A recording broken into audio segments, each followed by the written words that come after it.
podcast format has become incredibly popular as the world around us changes. Our world changes because we are very busy, or it may change for safety reasons, like the pandemic we are in, COVID-19. Audio context allows listeners to multitask, which I love to do. Everyone is always saying, Melanie, you have so much going on. And that is true. Now, with everything I have going on, I can now listen to wonderful people such as Tobi Downing. Tobi will be launching her podcast, which is called A Dialogue with Tobi Downing.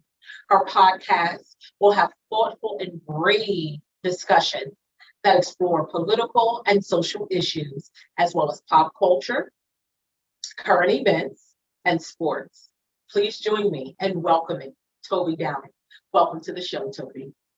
Tell me why you wanted to start a podcast.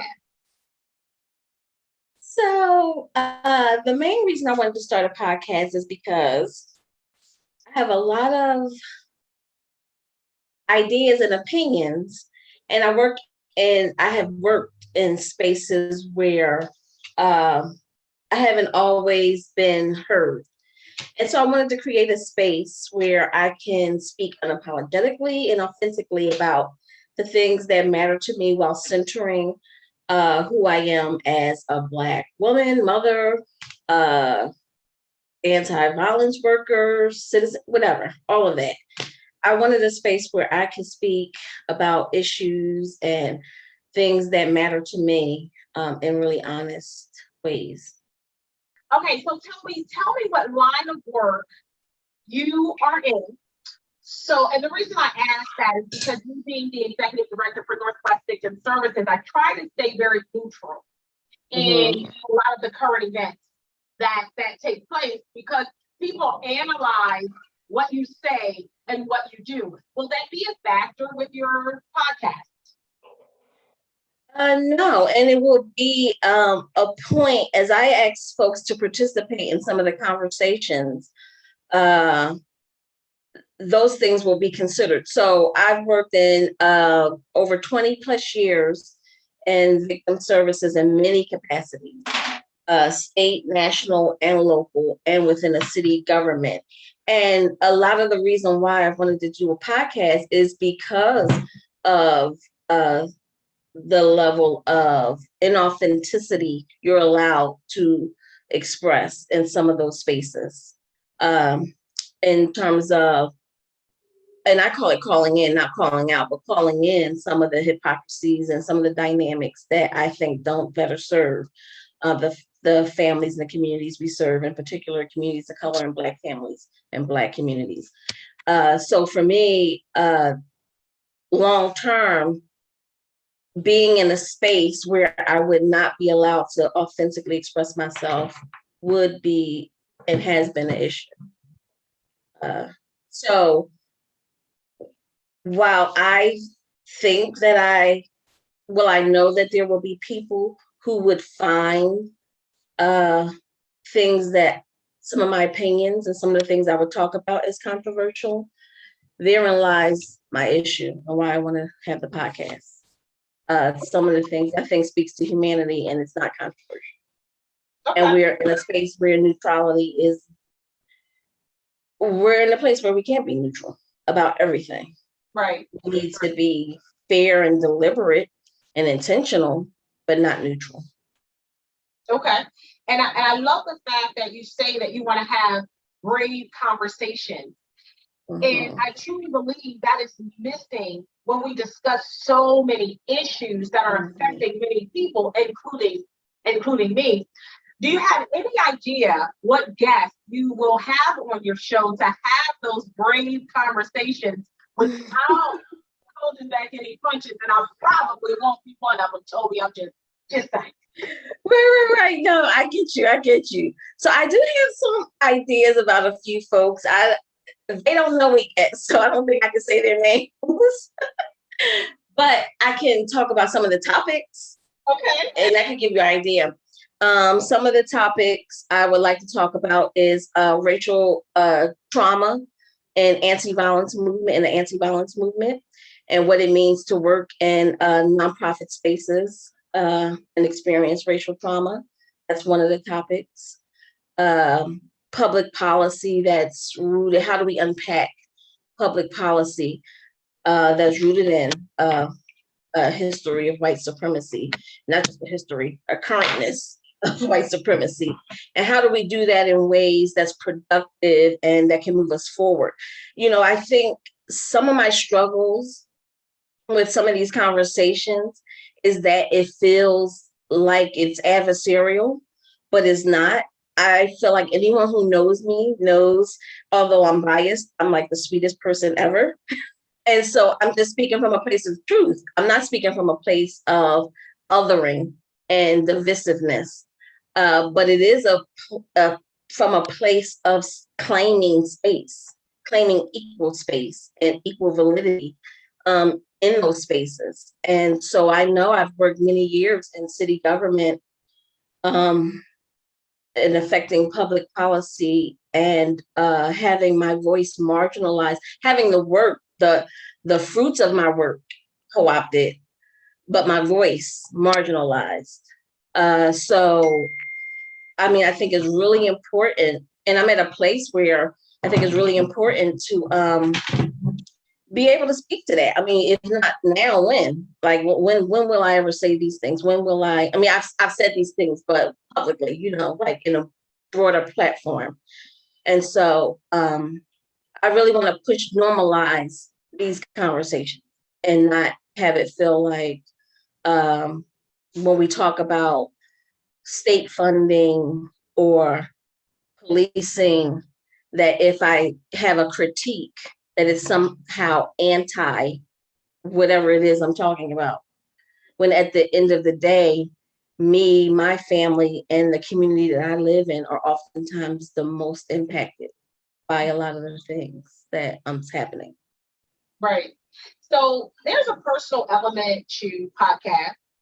It is a way of finding like-minded individuals who share your interests. And oftentimes these communities create a kind of feedback loop with the listeners generating that the content to producers like you of the podcast. And for many years, I've known you and I've known your passion. This will be a great tool for you because you're a great listener. And that feedback loop will allow you to have new segments that will be able to speak to topics that the community really needs to hear. So when are you going to launch your podcast and how can people follow you? So we're starting the recording of some of our conversations now. And I'm hoping that by late spring, we'll be launching. We do already have a website and a blog up, which is www.dialoguewithtobi.com. And you can go there for contact information, reach out for podcast ideas if you have a conversation you want to have, want to unpack some things. I'll be happy to do that. And I want to be clear about all of these conversations aren't, I feel like sounds like it's like this heavy podcast. I feel like some of it is about pop culture and just like, right. It's not just that, because we are kind of dynamic people. I don't just talk about politics. I am a politics junkie in some ways, but I love music. I love all kinds of things. So it's not just that, but it's just through a particular lens. Is how I see it. And it centers particular values and a particular perspective. So it's not necessarily heavy. And I just want to make sure that, like, I have opinions about a lot of things, and I want to get some local and national elected officials. Some of that could be wishful thinking, but I can dream.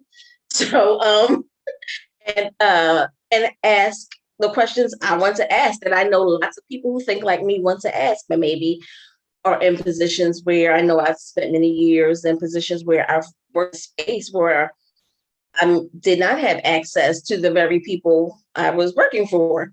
So those type of things, just kind of tapping in to those spaces and those conversations and saying those things. I do.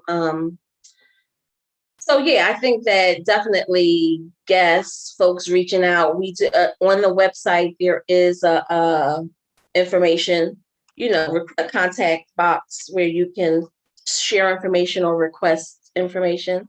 So I'm definitely open to and will be responding to any requests, and answer any questions that anyone may have. And when we launch, I definitely will reach out to you and others to let you all know and give a teaser on once we have some of our episodes kind of edited and kind of pulled together and have a better idea of what these early episodes will look like. I'll be able to share some teasers so that to get folks interested. I'm hoping folks will be interested. I know that there are lots of folks who think like me. And I just want to create a space for that and be able to curate messages that kind of appeal to that. I feel like I would have a following of folks, of a selective group of folks, maybe. I don't necessarily see this as appealing to the masses, but I'm fine with that too. Right. Okay. Right. Yeah. And it's a good thing that you say that not all of it will be heavy.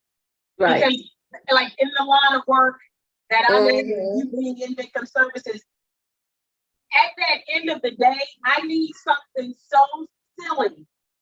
So Yes. I need something that's going to like help me unwind. So it's good to have those silly and lighthearted conversations. Exactly. So that way you'll have like a well-rounded audience. So, and it's going to be hard to get followers.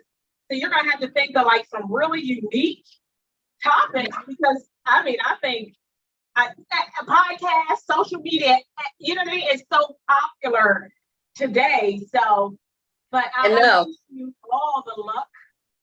Yeah, no, I appreciate that. It's so funny because when I was talking about the name, I had all these other titles, and I just was hell bent on not using Tobi. I'm like, people are gonna be like, "What the heck is she?"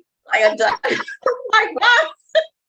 So, but I mean, we landed on that, and I mean, I'm sticking with it. But I had a whole bunch of other titles that were already taken. A lot of them were already taken. So, whatever creative I think I am, I guess I'm not.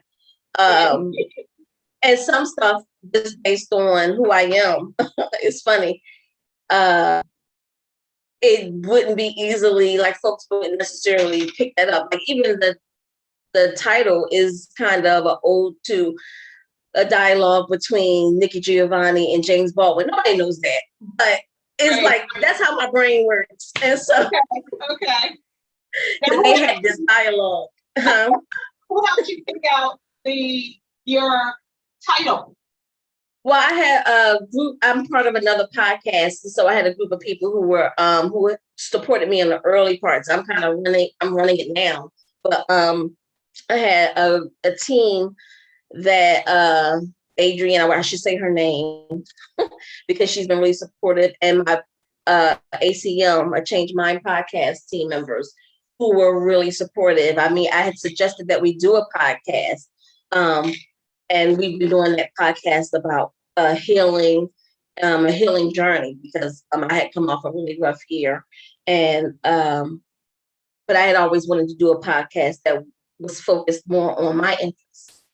And so this, after coming out of 2020, that year, it was kind of like, you just have these epiphanies when you come out of a lot of stress, drama, and trauma, and kind of like, okay, if I'm ever going to do it, now would be the time to do it. If I'm ever going to work up the nerve to do it, now would be the time to do it.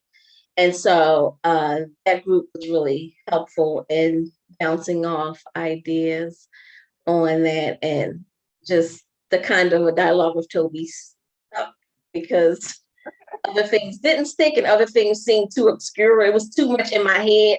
And so like nobody's gonna get that. So it's like, okay. Okay, that's cute. I thought it came from your hubby. Like, okay, here we go, another dialogue with Toby. I know, please. He's just like, oh, okay. Another dialogue with Melany. Yes, and I'm always right. Just right. Wait, that'll be one of my topics is kind of long-term marriages, because he's just more like, oh, okay, really? I told him about my podcast. He was, oh, that's cool. That's cool. Oh, I like that. That's about the most I got. With the husbands on, which I would love to do.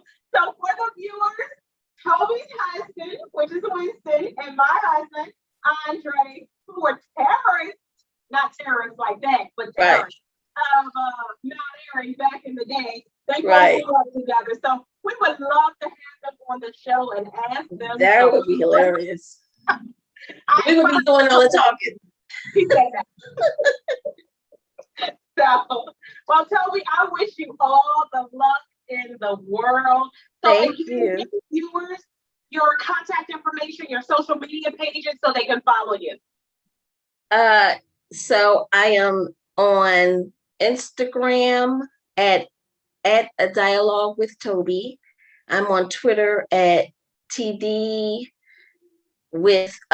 Dialogue with TD. I'm sorry. And my website is www.adialoguewithtoby.com. Sounds good. Well, you know, you always have my support. I am extremely proud of you. I appreciate you. I will be looking out for these podcasts and the lighthearted and fun conversations because I need them. Thank you so much for joining me today. It is great to know while our lives are extremely busy, we can still educate ourselves and equip ourselves with great information through podcasts. Think about how you can extend your voice for good. Think about how you can help others in need. Think about how you can change the world for better. You are unique and you are important. You could be the one to open the eyes to so many people and making this world a better place to live. The power of one starts with you.